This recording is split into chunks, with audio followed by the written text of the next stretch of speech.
بسم الله الرحمن الرحيم. الحمد لله رب العالمين والصلاة والسلام على سيد الأنبياء والمرسلين وعلى آله وأصحابه أجمعين. أما بعد. کل گزشتہ دینی جذبہ رکھنے والے کچھ نوجوانوں میں یہ اطلاع دی کہ دلی کا کوئی پبلشر ادارہ جو کتابیں شائع کرتا ہے اس نے کتاب شائع کی ہے سیوکس کی، اور اس میں جناب رسول اکرم صلی اللہ علیہ وسلم کا خاکہ اور اس کے ساتھ ہی حضرت جبریل علیہ الصلوۃ والسلام کا خاکہ بھی شائع کیا گیا۔ انہوں نے اس صفحے کا فوٹو بھی بھیجا اور واقعتاً اس کے نیچے لکھا ہوا بھی ہے کہ یہ حضرت جبریل علیہ الصلوۃ والسلام اور جناب رسول اکرم صلی اللہ علیہ وسلم کا خاکہ مبارک بھی اس میں دکھایا گیا تھا۔ اس سلسلے میں پھر کشمیر کے بہت سارے علاقوں سے دینی جذبہ رکھنے والے نوجوانوں کے فون آتے رہے کہ کیا اسلامی تعلیمات میں اس کی گنجائش ہے یا نہیں، اور کیا اس طرح کی کتابیں ہم اپنے سکولوں میں رائج کر سکتے ہیں یا نہیں۔ اسی غرض کے لیے اس وقت یہ گفتگو کی جا رہی ہے۔ حضرات، اسلام میں جو معاملات بہت زیادہ نازک اور حساس ہیں ان میں سب سے زیادہ نازک اور حساس معاملہ جناب رسول اکرم صلی اللہ علیہ وسلم کی ذات اقدس کا ہے، اور یہ نازک اور حساس ہونے ہی کا نتیجہ ہے کہ مسلمان ہر کچھ برداشت کر لیتا ہے، مگر اللہ کے نبی علیہ الصلوۃ والسلام کی ذات اقدس کے متعلق کوئی چیز اس کے ایمانی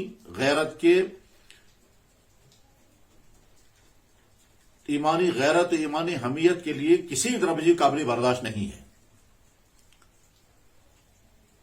اگر کسی شخص نے خاکہ بنایا ہو احترام کے جذبے سے، وہ بھی قابل برداشت نہیں ہے، اور اگر توہین کے جذبے سے بنایا جائے تو وہ تو اور زیادہ ناقابل برداشت ہے۔ اسلام میں اس کی ہرگز گنجائش نہیں ہے کہ نبیوں کی تصویریں بنائی جائیں، فرشتوں کی تصویریں بنائی جائیں، صحابہ کے خاکے بنائے جائیں۔ اسی لیے بارہا اس سلسلے میں اسلام کا موقف سامنے آ چکا ہے کہ نہ انبیاء علیہ الصلوۃ والسلام کی تصویریں بنائی جانی چاہیے، نہ فرشتوں کی، نہ صحابہ کی، اور نہ اس طرح کے مقدس شخصیات کی۔ سر دست اس وقت بس اتنا عرض کرنا ہے کہ دلی کے پبلش کرنے والے ادارے جیسی کے نام سے جس نے یہ کتاب شائع کی ہے، اور وہ کتاب یہاں کشمیر میں مختلف جگہوں پر پہنچ چکی ہے، جن ڈسٹریبیوٹرز کے پاس یہ کتاب پہنچی ہے ان کے بارے میں معلومات ہو گئی ہیں وہ کہاں ہیں، اور جن جن سکولوں تک یہ کتاب پہنچائی جا رہی ہے ان سکولوں کے بارے میں بھی معلومات جمع کی جا رہی ہیں۔ تو اس وقت ہماری درخواست یہ ہے کہ وہ ڈسٹریبیوٹرز جن کے ہاں یہ کتابیں پہنچی ہیں وہ یہ کتابیں واپس بھیج دیں۔ جن سکولوں تک یہ کتاب پہنچی ہے وہ سکول بھی اس کتاب کو ریجیکٹ کر دیں، اور آئندہ کے لیے حساس رہنا چاہیے کہ جو کتاب آپ سکولوں میں بچوں کو پڑھانے کے لیے سلیکٹ کرنے جا رہے ہیں، اس کتاب کو جس طرح سے آپ اس کی پرنٹنگ دیکھتے ہیں، جس طرح سے اس کے پیپر کو چیک کرتے ہیں، ٹھیک اسی طرح سے اس کے مضامین کو بھی دیکھنا چاہیے کہ وہ مضامین اسلامی تعلیمات اور اخلاقی تعلیمات کے مطابق درست ہیں یا نہیں۔ اگر کوئی ایسے مضامین اس میں شائع کیے جا رہے ہوں جو ایک مسلمان کے لیے اس کے ایمانی اور اسلامی اصولوں کے خلاف ہوں تو اس طرح کی کتاب نہیں پڑھائی جانی چاہیے۔ ٹھیک اسی طرح سے اگر کوئی ایسی کتاب شامل کی جا رہی ہے جو اخلاقی تعلیمات کے خلاف ہیں تو اس کتاب کو بھی قبول نہیں کرنا چاہیے۔ پرائیویٹ سکول چونکہ کتاب کے لینے اور ریجیکٹ کرنے میں آزاد ہوتے ہیں، اسی لیے وہ کسی کتاب کو اپنے سلیبس میں شامل کرنے کے لیے اپنے ماہرین کی ٹیم کے سامنے کتاب بھی رکھتے ہیں۔ وہ ماہرین اس کتاب کے مندرجات کو پڑھتے ہیں، اس کے مضامین کو چیک کرتے ہیں، اور اس کے بعد ہی وہ فیصلہ کرتے ہیں کہ یہ کتاب ہم سلیبس میں شامل کریں یا نہ کریں۔ یہی معاملہ نہیں ہے بلکہ دیگر تمام معاملات میں ایک مسلمان کو بہت زیادہ حساس رہنا چاہیے، خصوصاً اس ایسے دور میں جس دور میں ہم زندگی گزار رہے ہیں۔ اس دور میں بہت ہی آہستگی کے ساتھ بعض تحقیقات کے ذریعے سے اسلام مخالف اور اخلاق اور انسانیت کے خلاف چیزیں بچوں کے ذہن میں اتاری جاتی ہیں۔ لہذا تمام سکول کے ذمہ داران کتاب کو اپنے سلیبس میں شامل کرنے سے پہلے گہرائی کے ساتھ، حساسیت کے ساتھ اس کے مندرجات کا جائزہ لینے کا معمول بنائیں۔ تاریخ بدلی تو نہیں جا رہی ہے، اس کو بھی دیکھیں۔ اسلامی تعلیمات کے خلاف کوئی مضمون شامل تو نہیں کیا جا رہا ہے، اس کو بھی دیکھیں۔ اخلاقی تعلیمات کے خلاف کوئی چیز شائع ہو رہی ہے، اس کو دیکھیں۔ اسلامی تہذیب، اسلامی کلچر جو اصل میں پاکیزہ اور بہت ہی عفت اور عصمتوں کا ثقافتی نظام ہے، اس کے خلاف اگر کوئی چیز آ رہی ہے تو ایسی کتابوں کو ریجیکٹ کر دینا چاہیے۔ نئی نسل کی جیسے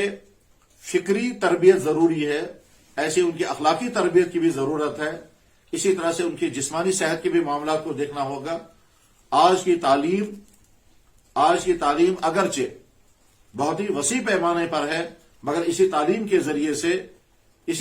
ذریعے سے تیار ہونے والے انسان ہمارے سماج میں کام کرتے ہیں۔ اسی تعلیم کے ذریعے سے آنے والا فرد ہمارے دفتر میں ہوتا، اسی تعلیم کے ذریعے سے آنے والا فرد ہمارے بازار میں ہوگا، اسی تعلیم کے ذریعے سے آنے والا فرد ہر جگہ پہنچے گا۔ تعلیم انسان کے ذہنی سانچے کو تیار کرتی ہے اور اس کے اخلاقی مزاج کو تیار کرتی ہے۔ تعلیم اگر اخلاقیات کی ہو، اسلامی تعلیمات کے مطابق ہو، تو یہ شخص آگے چل کر کے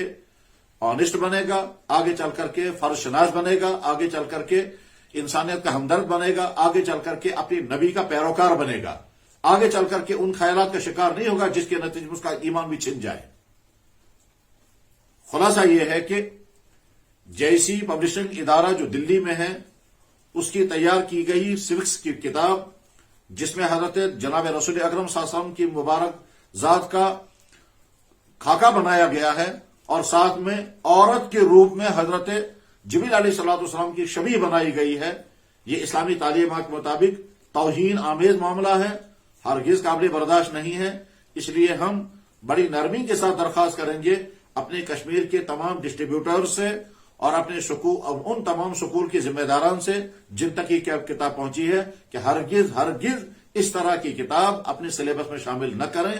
اور اگر آپ نے اس طرح کی کتاب اپنے ایک سلیبس میں شامل کی ہے، اس کے معنی یہ ہے کہ یہ دروازہ کھل جائے گا، اور اس کے بعد پھر جناب رسول اکرم صلی اللہ علیہ وسلم کی ذات اقدس کے ہر چیز کے متعلق خاکے بنیں گے، پھر حضرات صحابہ کرام کے متعلق خاکے بنیں گے، اور اس کے نتیجے میں مسلمان کے ذہن میں جو عظمت ہوتی ہے اپنے نبی کی اور صحابہ کی اور ازواج مطہرات کی اور مقدس شخصیات کی، وہ عظمت کم سے کم تر ہو جائے گی، اور یہ اسلامی تعلیمات کے سراسر خلاف ہے۔ اس لیے اس سلسلے میں بہت محتاط رہنے کی اور جو کچھ ضروری اقدامات کرنے ہیں ان ضروری اقدامات کرنے کی درخواست ہے۔ بس اسی غرض کے لیے اس وقت یہ گفتگو آپ سے کی گئی۔ اللہ کرے کہ ہم جس دور میں گزر رہے ہیں، اس دور میں ہم اور ہماری نسلیں اپنے اسلام پر قائم رہیں، اخلاقیات کے ساتھ متصف رہیں، اور ان تمام خرابیوں سے، جو خرابیاں چاہے فکری ہوں، چاہے اخلاقی ہوں، چاہے وہ